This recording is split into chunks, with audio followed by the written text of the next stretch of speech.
How to change your website language on Wix.com.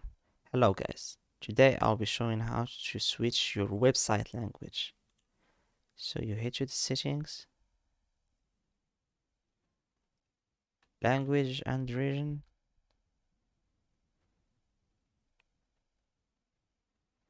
Here we have the site language. Choose the default language people see on your site, email and notification.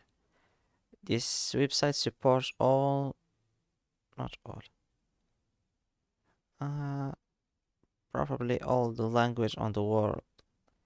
Arabic, Bulgarian, Catalan, Chinese, Czech, German, Greek, Hebrew, Finnish, Hindi.